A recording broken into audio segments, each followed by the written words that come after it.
Supreme court এবং হাইকোর্টের বিচারকরা কার দ্বারা নিযুক্ত হয় তোমরা কি সেটা জানো?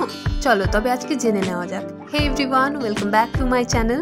আজকে আমরা আলোচনা করব সুপ্রিম কোর্টের সম্পর্কে। সুপ্রিম কোর্টের নীতিবাক্য হলো যত ধর্মস্তত জয়, অর্থাৎ যেখানে ধার্মিকতা সেখানেই বিজয়। 1773 সালের রেগুলেটিং অ্যাক্ট অনুযায়ী কলকাতায় সুপ্রিম কোর্ট স্থাপিত হয় 1774 সালে, যেটি ভারতের প্রথম সুপ্রিম কোর্ট। সুপ্রিম কোর্টের কর্তব্য হলো বিচার প্রশাসন, জনস্বার্থ মামলা এবং সংবিধানের অভিভাবক হিসেবে কাজ করা। সুপ্রিম কোর্ট এবং হাইকোর্টের বিচারকদের নিয়োগ করেন ভারতের রাষ্ট্রপতি। এই বিচার বিভাগের শীর্ষে রয়েছেন প্রধান বিচারপতি বা চিফ জাস্টিস অফ ইন্ডিয়া। বর্তমানে চিফ জাস্টিস অফ ইন্ডিয়া হলেন রাজীব খান্না, যিনি 51তম chief justice of India. Supreme court ভারতে যুক্তরাষ্ট্রীয় আদালত হিসেবে কাজ করে, যেটি ভারতীয় সংবিধানের পার্ট 5 সেকশন 4 এর ধারা 124 থেকে 147 এর মধ্যে রয়েছে। সুপ্রিম কোর্ট কর্তৃক গৃহীত সিদ্ধান্তগুলি সমস্ত অধস্তন আদালতের জন্য বাধ্যতামূলক।